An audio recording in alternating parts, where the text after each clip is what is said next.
As we build up to another Olympics, it's that time when we might naturally reflect on some of the legends of games gone by. I've made my way through a bunch of mazy side streets near Seoul Station to this, the memorial hall set up here in Seoul to honour the first Korean gold medalist, Sohn Kee Chung. The trouble is, his marathon victory at the 1936 Berlin Games is claimed by Japan, and it's causing yet more controversy ahead of this summer's Tokyo Games. First, some background.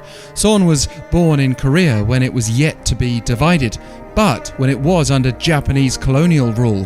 So when Sohn broke the Olympic record to win his marathon gold medal, he was technically competing for the Empire of Japan, but only because he had to. This was recognised by the International Olympic Committee much later that Sohn did try to stress his Korean identity, and it was clear from the way he concealed the Japanese flag on the podium, his refusal to acknowledge the Japanese anthem, and the shame at running for Japan that he could not hide from reporters.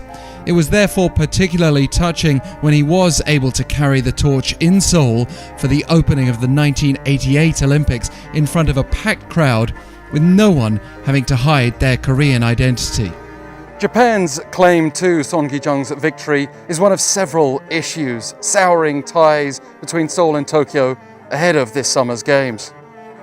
We recently covered Japan's refusal to remove South Korea's Dokdo Islands on the Tokyo Olympic torches relay map. This territorial spat is one of numerous unresolved grievances stemming from Japan's 1910 to 45 colonial rule. And now we're seeing growing calls for Japan to correct references to Sohn as Japanese.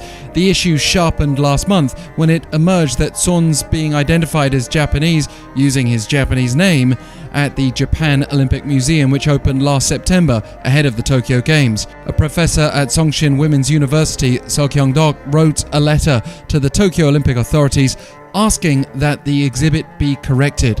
The state-funded voluntary agency network of Korea has also been demanding that the Japanese Olympic Committee revise its mention of Sohn on its official website. Throughout this neighbourhood there are statues and paintings, murals reminding us who this man is, how important he's been in terms of South Korea's last century. But in Japan, there's been an apparent backlash. The Sankei Shimbun newspaper carried an editorial recently stating it would be an historical distortion to change records from more than 80 years ago, claiming South Korea did not even exist at the time. Other Japanese media and netizens have reflected a similar sentiment, failing to see why Koreans would be so passionate about their first Olympic hero. At least we are allowed to freely report on this here now. 8 people were imprisoned, and the Donga Ilbo newspaper was suspended for 9 months after it published an image of Sohn with the Japanese flag removed following his victory in 1936. It's a sad history, of course, but heroes did emerge from it. One of them was Sohn Kee Chung.